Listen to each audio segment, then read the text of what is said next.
Jabir bin Abdullah radhiyallahu anhuma anna Nabi sallallahu alaihi wasallam qala man akala thuma wal basal wal qurath fala yaqrabanna masjidana fa innal malaikata tata'adda mimma yata'adda minul insan.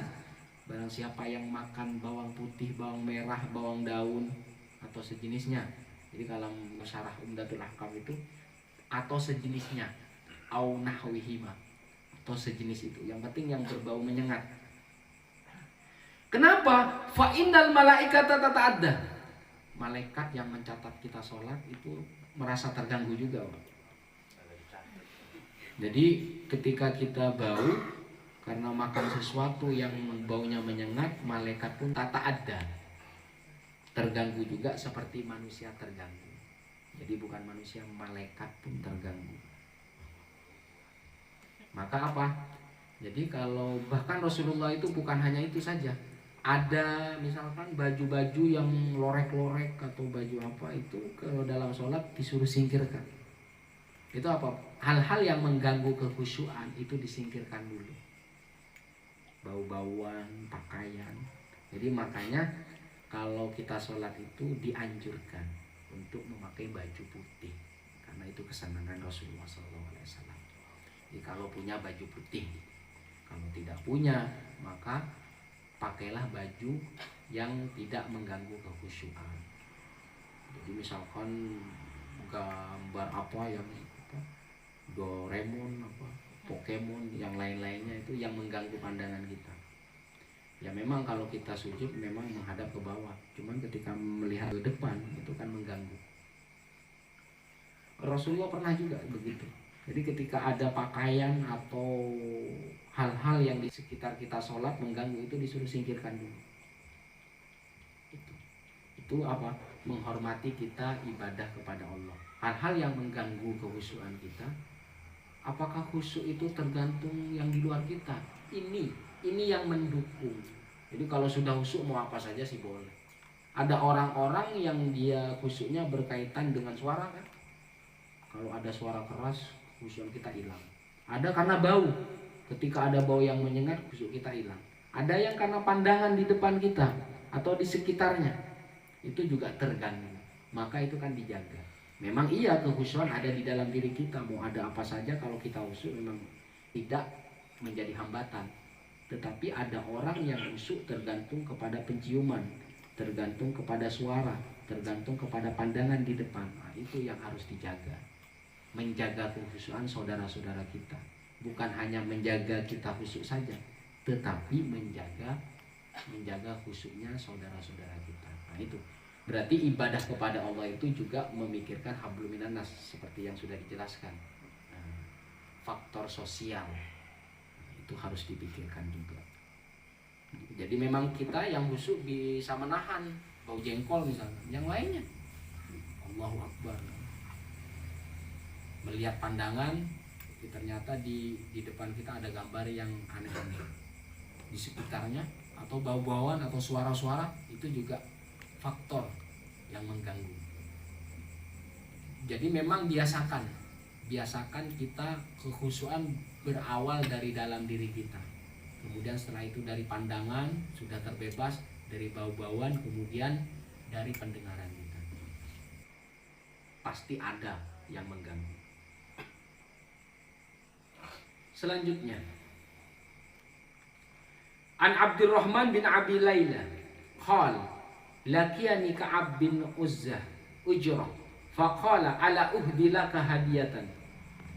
Anna Nabi sallallahu alaihi wasallam kharaja alaina faqulna ya Rasulullah qad 'allamana Allah kaifa nusallimu 'alaika wa kaifa nusalli 'alaika. Ada sahabat yang diajarkan tentang bagaimana bersolawat dan bersalam kepada Rasulullah. Ini berkaitan dengan tasyahud ya Pak. At-tahiyyatul mubarakatus sholawat. Setelah tasyahud, assalamu alayka.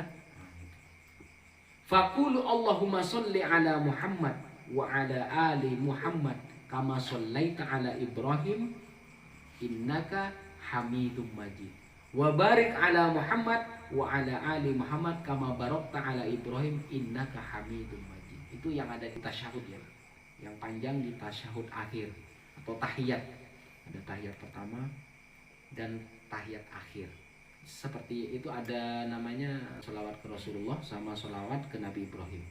Kama barokta ala Ibrahim innaka hamidum majid. Hamidum majid, mahmudul af'al mustahiqun li jami'il mahamid. Pujian, mahmudul af'al, maksudnya yang terpuji tindakan-tindakannya. Mustahiqun li jami'il mahamid, dia yang berhak untuk dipuji. Jadi Allah, Rasulullah dan Nabi Ibrahim li jami'il mahamid. Cuman yang di dalam tahiyat itu Rasulullah dan Ibrahim, Ibrahim alaihissalam. Majid al-muttasif bil majdi, yang mempunyai sifat majdi, karomah atau kemuliaan. Jadi bagaimana kalau ditambah sayyidina? Sayyidina itu penghormatan, mau pakai Muhammad. Jadi kalau budaya kita itu Muhammad kan nggak sopan. Ada yang pakai sayyidina, ada yang nggak pakai. Ibrahim, Sayyiduna Ibrahim, boleh memakai itu. Selanjutnya, An Abi Hurairah radhiyallahu anhu qala kana Rasulullah sallallahu alaihi wasallam yad'u Allahumma inni a'udzubika min adzabil qabri wa adzabin nar wa min fitnatil mahya wal mamat wa min fitnatil masiih dajjal. Ada yang pernah berdoa sebelum salam ini? Sering? Jadi sebelum salam itu membaca ini, Allah min a'udzubika min adzabi jahannam wa min adzabil qabri wa min masiih dajjal. Itu min adzabi jahannam wa min fitnatil mahya wal mamat wa min fitnatil masiih dajjal. Dajjal juga disebut Al-Masih, cuman Al-Masih palsu. Al-Masih sesungguhnya siapa? Nabi Isa. Apa namanya? Artinya Al-Masih. Al-Masih itu masaha. Masih. Jadi ketika dipegang itu sembuh. Ketika dipegang orang buta bisa melihat lagi. Orang yang terkena kusta bisa sembuh. Orang yang mati bisa hidup. Itu namanya masih masaha. Jadi luar biasa Nabi Isa itu seperti, maka disebut Al-Masih. Sekali sentuh sembuh. Yang buta sekali sentuh bisa melihat. Sekali sentuh yang mati bisa hidup, maka disebut Masih Masaha. Disentuh-sentuh begini. Ada yang masih lagi tapi palsu, itu Dajjal, sama juga. Cuman ini masih palsu, yang harus dihindari fitnahnya. Maka kita berdoa ini a'udzubika min adzabi jahannam wa min adzabil qabri wa min adzabin nar wa min fitnatil mahya wal mamat wa min fitnatil masiihid dajjal. Jadi fitnah ketika kita hidup, selama kita hidup sampai kita mati. Kita selamat juga dari fitnah yang namanya masih dajjal. Dajjal itu juga sama. Jadi kalau kita sakti disentuh juga ini. Dia sama, hampir sama dengan Nabi Isa. Ketika ada yang tandus disuruh tumbuh rumput, rumput akan tumbuh. Ketika melihat langit, hujan, maka disebut Al-Masih juga. Al-Masih yang kita ikuti, yang kita tunggu adalah Al-Masih siapa? Nabi Isa. Cuma Al-Masih palsu, Dajjal namanya. Jadi disebut Masih ya, masaha, yamsahu, mengusap, maka disebut Al-Masih. Kalau dalam bahasa lain itu Mesias. Jadi dikatakan, ada yang mengatakan Al-Mahdi, Al-Muntadhar, yang ditunggu. Al-Mahdi. Al-Mahdi itu apa? Al-Mahdi itu kalau dalam istilah Mahdi itu gendongan. Jadi siapa yang pernah digendong dan bisa berbicara adalah siapa? Nabi Isa. Jadi berbicaranya apa? Berbicaranya dalam gendongan mengungkap kebenaran bahwasanya Isa itu bukan anaknya Allah, tetapi Abdullah. Saya adalah Abdullah, hambanya Allah.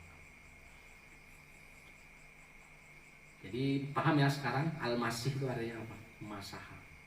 Dipegang sembuh. Dipegang yang buta bisa melihat. Yang mati bisa hidup. Itu namanya Masih Masaha. Apa artinya fitnatul mahya wal mamat? Ma yu'radu lil insan muddata hayatihi minal iftinan bid dunya wa indal mauti wa ba'dal mauti. Jadi terbebas, fitnah itu keburukan. Fitnah itu bisa sesuatu yang buruk atau cobaan yang tidak kita kehendaki, itu fitnah selama hidup.